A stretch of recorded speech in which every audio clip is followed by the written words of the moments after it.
Hello friends, welcome to the channel. NCERT series में आपका स्वागत है। एनसीईआरटी सीरीज़ में हम इस वक्त जो विषय लेकर चल रहे हैं उसका नाम है सोशल साइंस, और ये क्लास 6 की सोशल साइंस की एनसीईआरटी है। और उसमें ये जो चैप्टर है वो चैप्टर 7 है। इससे पहले हमने जो चैप्टर 6 है उसमें जो गांव का प्रशासन है उसके बारे में चर्चा की थी, और आज हम नगर प्रशासन के बारे में चर्चा करेंगे। तो चलिए स्टार्ट करते हैं। ये कुछ बेसिक इन्फॉर्मेशन के साथ। एक गांव के मुकाबले शहर ज़्यादा बड़ा और अधिक फैला हुआ होता है। अभी हमने पहले गांव के बारे में पढ़ा था, यहाँ पे हम शहर के बारे में पढ़ रहे हैं, और यहाँ पे बताया जा रहा है कि जो शहर है वो ज़्यादा बड़ा और अधिक फैला हुआ होता है। शहर की गलियाँ ज़्यादा चौड़ी होती हैं, यहाँ के बाज़ार ज़्यादा भीड़ भाड़ वाले होते हैं, पानी और बिजली की जो सुविधाएं होती है वो गांव की अपेक्षा क्या है, अधिक होती है। यहाँ पर अस्पताल होते हैं, यहाँ पर बहुत ज़्यादा वाहन होते हैं और यातायात को नियंत्रण करना पड़ता है। क्या आपने कभी सोचा कि ये सब कितने सुचारू रूप से कैसे चल रहे हैं? कौन सी ऐसी संस्था है जो इसके पीछे जिम्मेदार है, और वो ये कैसे निर्णय लेती है, कैसे योजनाएं बनाती है, ये कौन लोग हैं जो ये सारा काम करते हैं? तो नगर प्रशासन में हम इन्हीं ये जो मूलभूत क्वेश्चंस हैं, इस चैप्टर के माध्यम से हम इन प्रश्नों का उत्तर खोजेंगे। देखिए, ये जो चैप्टर है ये एक क्वेश्चन आंसर फॉर्म में है। क्वेश्चन आंसर फॉर्म में कैसे कि कुछ बच्चे हैं जो अपने प्रश्नों को पूछ रहे हैं, और यास्मीन खाला जो कि पहले नगर निगम में काम करती थी, तो वो अपने एक्सपीरियंस से उन सवालों का जवाब दे रही हैं। तो हम क्या करेंगे कि वही जो प्रश्न है, एक्चुअली वही क्वेश्चंस हैं, वही इम्पोर्टेंट टॉपिक है नगर प्रशासन के लिए। तो हम उन क्वेश्चन के माध्यम से ही नगर प्रशासन को समझने का प्रयास करेंगे। तो पूरे चैप्टर को ना पढ़ के जो इसके की पॉइंट्स हैं, जहाँ से प्रारंभ हो रहा है, उस पर ही सीधे डिस्कस करते हैं।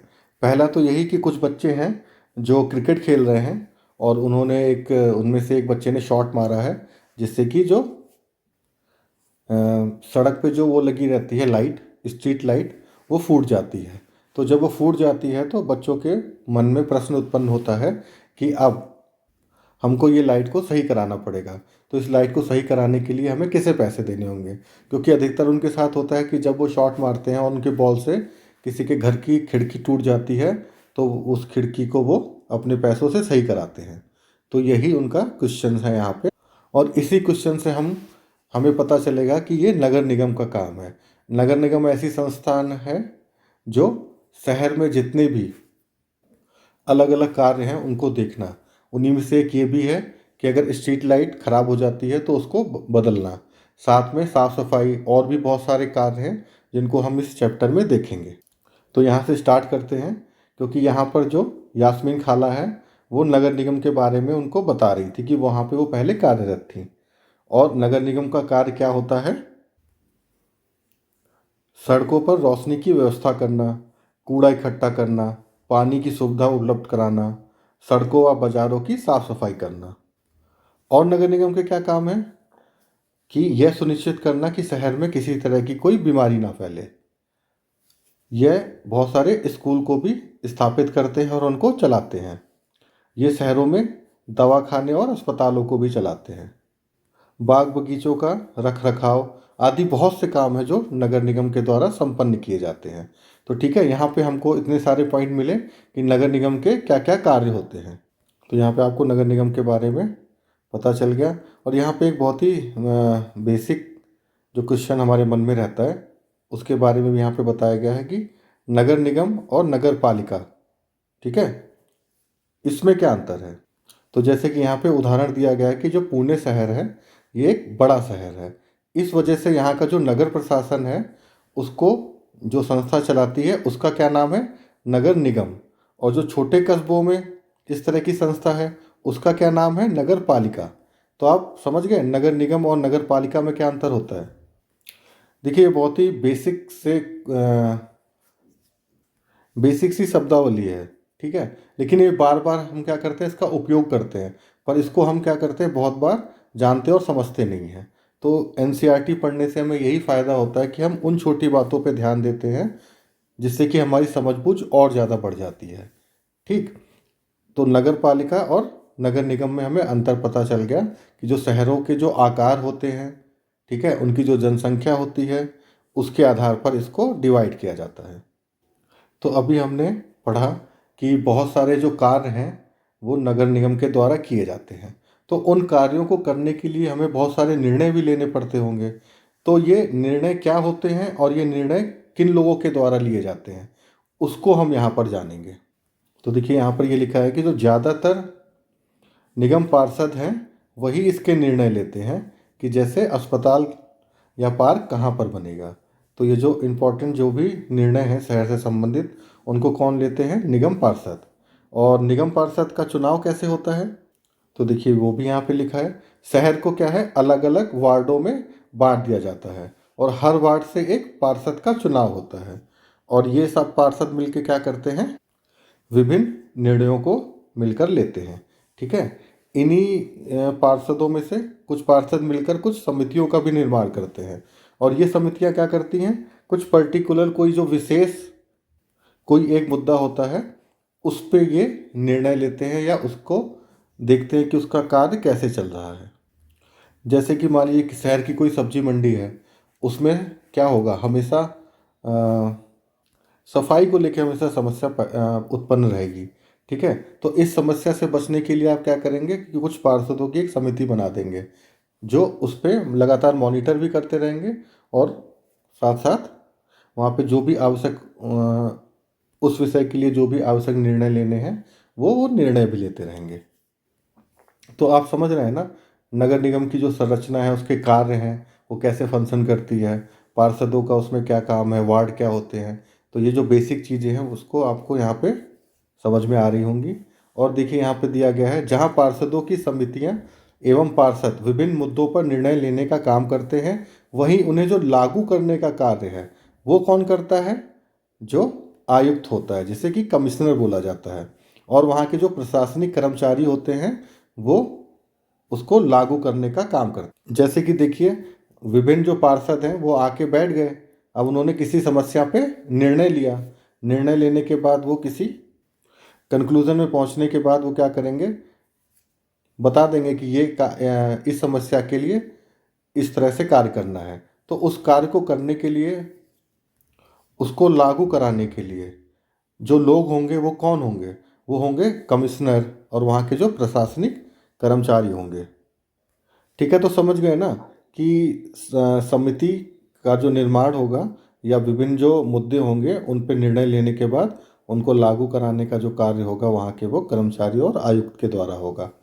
और इसमें एक डिफरेंस होता है कि ये जो आयुक्त हैं, जो कमिश्नर हैं और जो प्रशासनिक जो भी कर्मचारी हैं, उनकी जो नियुक्ति होती है वो किसके द्वारा होती है? सरकार के द्वारा। लेकिन जो पार्षद होते हैं उनका क्या होता है? निर्वाचन होता है और वो निर्वाचित किसके द्वारा किए जाते हैं? उस वार्ड की जनता के द्वारा। देखिए उसी चीज़ को इस पैराग्राफ में भी स्पष्ट किया गया है कि सारे वार्डों के जो पार्षद हैं वो मिलते हैं और सबकी सम्मिलित राय से एक बजट बनाया जाता है और उसी बजट के अनुसार पैसा कैसे खर्च होगा, कहाँ होगा, इस पर निर्णय लिया जाता है। पार्षद यह प्रयास करते हैं कि उनके वार्ड की विशिष्ट जरूरतें परिषद के सामने रखी जा सके। फिर ऐसे निर्णय प्रशासनिक अधिकारियों द्वारा क्रियान्वित होते हैं। जैसा कि मैंने बताया कि उस समिति की बैठक हुई, तो बैठक में क्या हुआ, सबने निर्णय लिया कि उनके पास जो कुल धनराशि है, जो उनका बजट है, वो कहाँ कहाँ पर कैसे खर्च होगा। और यहाँ पे जो लोकतंत्र है ये उसकी पहली सीढ़ी बोला जाता है। वो इसीलिए बोला जाता है कि जो वार्ड के जो पार्षद हैं, ठीक है, वो एक छोटी सी जगह में सीमित है। तो जो पार्षद है वो डायरेक्ट वहाँ की जनता से क्या है, और अधिक सरलता से कनेक्ट हो सकता है। ठीक है, बातचीत कर सकता है क्योंकि जनसंख्या कम है। वहीं विधायक है, जो विधायक का एरिया होगा उसमें क्या है, बहुत ज़्यादा लोग होंगे, बहुत अधिक संख्या होगी। ठीक है, उसके बाद हमारे जो सांसद होते हैं उनका जो निर्वाचन क्षेत्र होता है वो और अधिक होता है, उसमें कई लाख लोग होते हैं। तो सबका सबसे मिलना, सबकी समस्या सुनना, ये क्या है, अलग अलग लेवल पे अधिक कठिन होता चला जाता है। लेकिन पार्षद के लेवल पे क्या है कि वहाँ पे जो भी समस्याएं हैं, वहाँ के जो लोग हैं, उनसे इंटरेक्ट करना अपेक्षाकृत बहुत ही आसान होता है। ठीक है, इसलिए वो सबसे अधिक जो धरातल की जो समस्याएं हैं उनको वो समझते हैं और जानते हैं, और उसके अनुरूप वो वहाँ पे जो भी मीटिंग होती है उसमें उन मुद्दों को ये उठाते हैं। और हर पार्षद चाहता है कि उसके जो एरिया में समस्या है उसको वो सॉल्व कर सके और बजट में उनको एक अच्छी हिस्सेदारी मिले। अब जब ये बजट की बात आई है तो यहाँ पर ये भी है कि उनको जो नगर निगम को पैसा मिलता है वो कहाँ से मिलता है, तो उसका यहाँ पे विवरण दिया गया है। इस राशि का बड़ा भाग लोगों द्वारा दिए गए कर, ठीक है, टैक्स से आता है। कर वह राशि है जो लोग सरकार द्वारा उपलब्ध कराई गई सुविधाओं के लिए सरकार को देते हैं। ठीक है, तो यहाँ पे आप समझ गए ना कि टैक्स किसे कहते हैं। टैक्स वह राशि है जो लोग सरकार द्वारा उपलब्ध कराई गई सुविधा के लिए सरकार को देते हैं। ठीक है, और एक नगर निगम को जो पैसे मिलते हैं उसका एक बड़ा हिस्सा किससे होता है, वो टैक्स से प्राप्त होता है। और जो वहाँ की राज्य सरकार होती है वो भी विभिन्न फंड के द्वारा वहाँ का जो नगर निगम है उनको पैसे देती है। साथ साथ क्या है, नगर निगम के पास जितना पैसा आता है उसमें से संपत्ति कर से कितना टैक्स आता है, 25 से 30%। ठीक है, संपत्ति कर से आता है। मतलब वहाँ पे जो लोग रहते हैं उस क्षेत्र में, उस क्षेत्र की जो संपत्ति है उस पर टैक्स लगा के ये पैसे को इकट्ठा करते हैं। शिक्षा पर भी कर लगाया जाता है। ठीक है, साथ साथ क्या, दुकान और जो होटल हैं उनके मालिकों पर भी टैक्स लगाया जाता है। और जब आप मूवी देखने के लिए जाते हैं तो उसके टिकट पर भी आप देखेंगे कि आपको मनोरंजन टैक्स देना पड़ता है। तो यहाँ पर बताया जा रहा है कि विभिन्न माध्यमों से हम क्या है, विभिन्न टैक्स को देते हैं। फिर जैसा कि मैंने आपको बताया कि बच्चों की कन्वर्सेशन चल रही है, ठीक है, उसमें बच्चे क्या कर रहे हैं कि अपने प्रश्नों को पूछ रहे हैं, वो किससे, यास्मीन खाला से। तो अब उनका जो क्वेश्चन है कि ये शहर हमारा इतना बड़ा है तो उसका रख रखाव कैसे किया जाता है, तो उन्होंने जवाब दिया कि ये इसका जो रख रखाव है, जो भी कार्य हैं वो विभिन्न विभागों द्वारा किए जाते हैं। जैसा कि उन्होंने यहाँ पे फिर उदाहरण भी दिया है कि जल विभाग। ठीक है, अब जैसे आपको पता होगा कि आपके शहर में एमसीडी के थ्रू पानी आता है। ठीक, तो जल विभाग हो गया, कचरा जमा करने का विभाग, और जो आपके पार्क हैं उनकी देखभाल करने का विभाग, सड़क व्यवस्था का विभाग, है ना, इत्यादि बहुत सारे विभाग हैं जो मिलके और इंडिविजुअल भी उनके क्षेत्र में जो भी कार्य हैं उनको वो पूरा करते हैं। तो मुझे उम्मीद है कि अभी तक इस चैप्टर के हिसाब से आपको समझ में आ गया होगा। देखिए, इसका जो विस्तृत रूप है वो आगे चल के जो एनसीईआरटी हैं उसमें मैं बताऊंगा। अभी जो बहुत बेसिक सी चीज़ें हैं जो आप क्लास 6 के अनुसार हैं उनको समझ लीजिए। आने वाली जो क्लासेस हैं उनमें इसका जो रूप है वो विस्तृत होता जाएगा और मैं उसको और भी डिटेल से समझा दूंगा। अभी मैं वो यहाँ पे प्रयास करूँगा तो लेक्चर भी बहुत बड़ा हो जाएगा, उसका यहाँ पे कोई अर्थ नहीं रहेगा। तो अभी मैं उस चैप्टर के आधार पे ही बस आपको भी यहाँ पे इंफॉर्मेशन दे रहा हूँ। अब जैसे आपको पता है कि नगर निगम और बहुत सारे विभाग शहर की देखभाल करते हैं, बहुत सारे कार्य करते हैं। ठीक है, लेकिन क्या होता है कि वो जो बहुत सारे कार्य करते हैं वो कभी कभी संसाधनों के अभाव में या कम इच्छा शक्ति के कारण भी वो कार्य पूरे नहीं हो पाते। वहीं उसी चीज़ का यहाँ पे एक उदाहरण दिया गया है कि मोहल्ले में कूड़ा कचरा बहुत पड़ा रहता है, तो जो मोहल्ले की जो औरतें हैं वो इसका विरोध करती हैं, क्योंकि उन्हें पता है कि इस गंदगी से उनके बच्चे, उनका परिवार, वो ये सब क्या हो सकते हैं, बीमार पड़ सकते हैं। तो आपको पता ही है कि विरोध लोकतंत्र का एक सबसे महत्वपूर्ण हथियार है। तो बिना विरोध के आप क्या बिना विरोध के आप अपना काम नहीं करा सकते, क्योंकि बहुत बार ऐसा वातावरण बन जाता है, ऐसी समस्याएं उत्पन्न हो जाती हैं कि आपको उनका विरोध करना पड़ता है। और जब आप उनका विरोध करते हैं तो उससे क्या है कि आपकी आवाज़ जाती है और इससे लोकतंत्र मजबूत होता है, क्योंकि आपकी जो समस्याएं हैं उनका निवारण किया जाता है आपके विरोध करने के बाद। तो फिर वही सबसे पहले क्वेश्चन बन जाता है कि अगर कोई समस्या है तो अगर आप विरोध करेंगे तो वो विरोध आप कहाँ पे जाके दर्ज कराएंगे, किसे बताएंगे कि आपको ये समस्या है। तो यहाँ पर जब वार्ड है तो वार्ड का जो पार्षद है उसके पास ही तो जाएंगे। तो यहाँ की जो महिलाएं हैं वो वार्ड पार्षद के पास जाती हैं, क्योंकि उन्होंने आपस में डिस्कस किया कि आखिर में हम ही ने उनको वोट देकर चुना है और ये हमारा अधिकार है कि अगर हमें कोई समस्या है तो उनके पास जाकर हम उस समस्या को बताएं और अपना विरोध का प्रदर्शन करें। फिर लोकतंत्र में अगला क्या चरण होता है कि वो पार्षद उस समस्या को जानेगा अगर उसको पता नहीं थी, और उसके बाद वहाँ जो जनता होगी उसको क्या करेगा, वो इंश्योर करेगा कि हम इसके लिए कार्य करेंगे और आपकी समस्या को समाप्त करेंगे। ठीक है, तो उन्होंने बोला कि ठीक है, मैं इस समस्या को जो अपने से उच्च लोग हैं और या जो इस कार्य के लिए जिम्मेदार हैं, जिनको कि ये कार्य करना चाहिए, जैसा कि अभी हमने पढ़ा कि वो तो नीतियाँ बना देते हैं, एक कार्य सूची बना देते हैं जिसको कि लागू करने का काम किसके पास होता है, आयुक्त के पास और उन सरकारी कर्मचारियों के पास। तो ये पार्षद क्या करेंगे, उन आयुक्त के पास जाएंगे और कर्मचारियों के पास जाकर प्रश्न करेंगे कि हमारे एरिया में ये समस्या है, इसके समाधान के लिए क्या किया जा सकता है।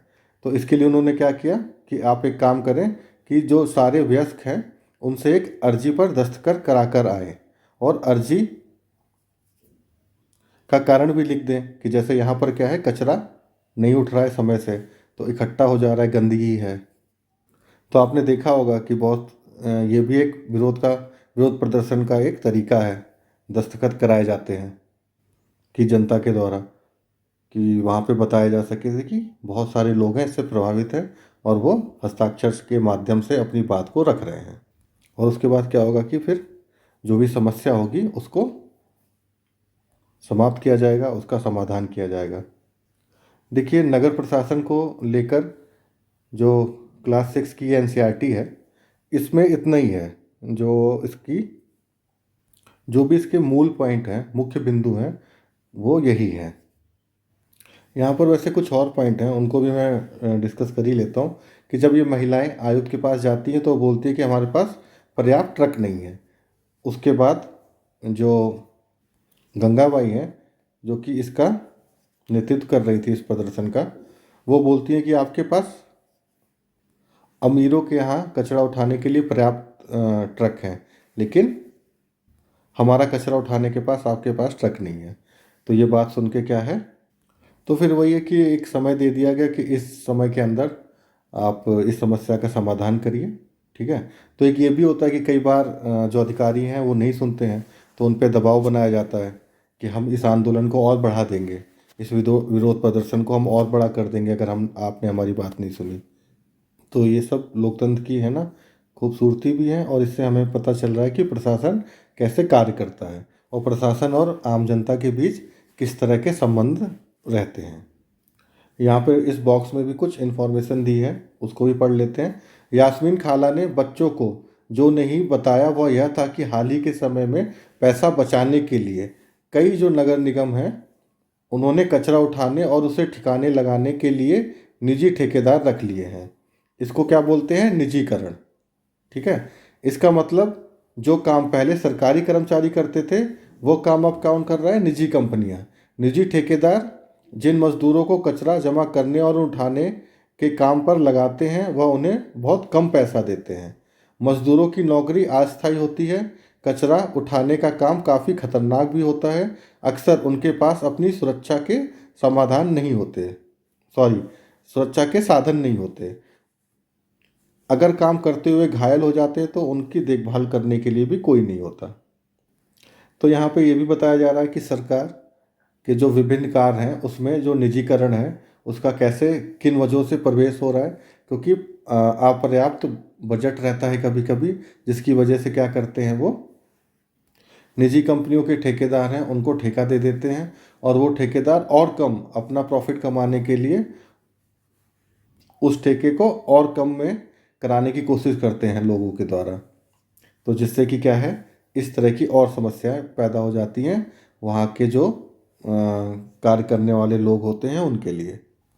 देखिए वही यही एनसीईआरटी बताने का, पढ़ाने का यही मेरा एक कारण है कि इसमें बड़ी चीज़ों को भी बड़ी सरलता से बता दिया जाता है जो आपके दिमाग में बैठ जाते हैं। यहाँ पे देखिए निजीकरण को, प्राइवेटाइजेशन को कितना आसानी से समझा दिया कि पैसा बचाने के लिए कई नगर निगमों ने कचरा उठाने और उन्हें ठिकाने लगाने के लिए निजी ठेकेदार रख लिए, और इसी को क्या निजीकरण कहते हैं। तो वो जो विभिन्न सरकारी विभाग हैं या जो भारत सरकार है, जो राज्य सरकार है, वो क्या करते हैं कि किसी कार्य को कराने के लिए वो निजी लोगों को रख लेते हैं। निजी कंपनियां हो सकती हैं, निजी लोग हो सकते हैं, ठीक है। इसी को क्या बोला जाता है, निजीकरण, प्राइवेटाइजेशन। तो इस जो चैप्टर में है ना, बेसिक जो इन्फॉर्मेशन है वो यही थी। अगले चैप्टर में फिर मिलते हैं, तब तक के लिए थैंक यू।